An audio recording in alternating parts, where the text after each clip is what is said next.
Hi guys, welcome back to ರಶೋಸ್ vlog. ನಾನಿವತ್ತು ಏನು ಮಾಡ್ತಿದ್ದೀನಿ ಅಂತ ನೋಡ್ತಿದ್ದೀರಾ. ನಾನು ಮಾಡ್ತಿರೋ ರೆಸಿಪಿ ಬಂದು ಇವತ್ತು ಚಿಕನ್ ಸಾಂಬಾರು ಮಾಡೋಕ್ಕೆ ನಾನು ಇಲ್ಲಿ ಮೊದಲು ಒಂದು ಜಾರನ್ನ ತೊಗೊಂಡಿದ್ದೀನಿ. ಅದಕ್ಕೆ ಒಣಮೆಣ್ಸಿನ್ಕಾಯಿ, ಚಕ್ಕೆ, ಲವಂಗ, ಶುಂಠಿ, ಬೆಳ್ಳುಳ್ಳಿ, ಕಸ್ತೂರಿ ಮೆಂತಿ, ಸೋಂಪು, ಈರುಳ್ಳಿ, ಕೊತ್ತಂಬರಿ ಸೊಪ್ಪು, ಪುದೀನ ಸೊಪ್ಪು ಮತ್ತು ಟೊಮ್ಯಾಟೊ ಮತ್ತು ಟರ್ಮರಿಕ್ ಪೌಡರ್, ಹಾಗೆ ಇಲ್ಲಿ ನಾನು ಕಡಲೆನೂ ಕೂಡ ಸೇರಿಸ್ಕೊಂಡಿದ್ದೀನಿ. ಇದನ್ನೆಲ್ಲ ಹಾಕಿ ನಾನಿಲ್ಲಿ ಧನಿಯಾ ಪೌಡರ್ ಕೂಡ ಸೇರಿಸ್ತಾ ಇದ್ದೀನಿ. ಧನಿಯಾ ಪೌಡರ್ನ ಹಾಕಿ ನೀರು ಎಷ್ಟು ಬೇಕೋ ಅಷ್ಟು ಹಾಕ್ಕೊಂಡು ನಾನಿಲ್ಲಿ ಇದನ್ನು ಗ್ರೈಂಡ್ ಮಾಡ್ಕೊಳ್ತಾ ಇದ್ದೀನಿ. ಗ್ರೈಂಡ್ ಮಾಡ್ಕೊಂಡಾದಮೇಲೆ ನಾನಿಲ್ಲಿ ಒಂದು ಕುಕ್ಕರ್ಗೆ ಆಯಿಲ್ ಹಾಕಿ ಅದಕ್ಕೆ ಶುಂಠಿ ಬೆಳ್ಳುಳ್ಳಿ ಪೇಸ್ಟ್ ಮತ್ತು ಆನಿಯನ್ ಹಾಕಿ ನೀಟಾಗಿ ರೋಸ್ಟ್ ಮಾಡ್ಕೊಳ್ತಾ ಇದ್ದೀನಿ. ರೋಸ್ಟ್ ಮಾಡ್ಕೊಂಡಾದಮೇಲೆ ನಾನಿಲ್ಲಿ ತೊಳೆದಿರುವಂಥ ಚಿಕನ್ನ ಸೇರಿಸಿ ಅದನ್ನು ಒಂದು ರೌಂಡ್ ಮಿಕ್ಸ್ ಮಾಡಿ ನೆಕ್ಸ್ಟ್ ರುಚಿಗೆ ತಕ್ಕಷ್ಟು ಉಪ್ಪನ್ನ ಕೂಡ ಹಾಕ್ತಾ ಇದ್ದೀನಿ. ಹಾಕಿ ಅದನ್ನು ಸ್ವಲ್ಪ ಮಿಕ್ಸ್ ಮಾಡಿ ನೆಕ್ಸ್ಟ್ ನಾನಿಲ್ಲಿ ಟರ್ಮರಿಕ್ ಪೌಡರ್ ಕೂಡ ಒಂದು 1/4 ಟೀ ಸ್ಪೂನ್ ಸೇರಿಸಿದ್ದೀನಿ.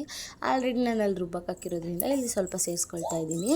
ಸೇರಿಸ್ಕೊಂಡಾದಮೇಲೆ ನೀಟಾಗಿ ಅದನ್ನು ಮಿಕ್ಸ್ ಮಾಡಿ ನಾನಲ್ಲಿ ಚೆನ್ನಾಗಿ ಅದನ್ನು ರೋಸ್ಟ್ ಮಾಡ್ಕೊಳ್ತಾ ಇದ್ದೀನಿ. ಅದು ನೀಟಾಗಿ ಎಣ್ಣೆ ಬಿಡಬೇಕು, ಅಲ್ಲಿವರೆಗೂ ಅದನ್ನು ರೋಸ್ಟ್ ಮಾಡ್ಕೊಳ್ಬೇಕು. ಮಾಡ್ಕೊಂಡಾಗಿದ್ಮೇಲೆ ನಾನಿಲ್ಲಿ ರುಬ್ಬಿಟ್ಕೊಂಡಿಲ್ವ ಮಸಾಲ, ಅದನ್ನು ಕೂಡ ನಾನಿಲ್ಲಿ ಸಾಂಬಾರಿಗೆ ಸೇರಿಸ್ತಾ ಇದ್ದೀನಿ. ಸೇರಿಸಿ ಎಷ್ಟು ನೀರು ಬೇಕೋ ಅಷ್ಟು ನೀರನ್ನ ನೋಡಿಕೊಂಡು ನಾನಿಲ್ಲಿ ನೀರನ್ನ ಕೂಡ ಹಾಕ್ಕೊಳ್ತಾ ಇದ್ದೀನಿ. ನೀರನ್ನ ಹಾಕಿ ಉಪ್ಪು ಬೇಕಿದ್ದರೆ ನಾವು ಆಲ್ರೆಡಿ ಹಾಕಿದ್ದೀವಿ, ಮತ್ತೆ ಬೇಕಿದ್ದರೆ ಟೇಸ್ಟ್ ನೋಡಿ ನೀವು ಇಲ್ಲಿ ಉಪ್ಪನ್ನ ಕೂಡ ಸೇರಿಸ್ಕೊಳ್ಬೋದು. ಅದು ಹಾಕಿದ ನಂತರ ನಾನಿಲ್ಲಿ ನೆಕ್ಸ್ಟ್ ಕೊತ್ತಂಬರಿ ಸೊಪ್ಪನ್ನ ಕೂಡ ಮೇಲ್ಗಡೆ ಹಾಕ್ತಾಯಿದ್ದೀನಿ. ಕೊತ್ತಂಬರಿ ಸೊಪ್ಪು ಹಾಕಿ ಒಂದು 5 ಮಿನಿಟ್ಸ್ ಅದನ್ನು ನೀಟಾಗಿ ಕುದಿಸ್ಕೊಂಡ್ರೆ ಟೇಸ್ಟಿಯಾಗಿರುವಂಥ ಚಿಕನ್ ಸಾಂಬಾರು ರೆಡಿ ಆಗುತ್ತೆ. ಟ್ರೈ ಮಾಡಿ ಯಾವ ರೀತಿ ಬಂತು ಅಂತ ನನಗೆ ಕಾಮೆಂಟ್ ಸೆಕ್ಷನಲ್ಲಿ ತಿಳಿಸಿ. ಇದು ಮುದ್ದೆ ಮತ್ತು ರೈಸ್, ಚಪಾತಿ, ದೋಸೆ ಎಲ್ಲದಕ್ಕೂ ತುಂಬ ಟೇಸ್ಟಾಗಿರುತ್ತೆ. ನೀವು ಕೂಡ ಟ್ರೈ ಮಾಡಿ. Thanks for watching. Keep supporting, guys.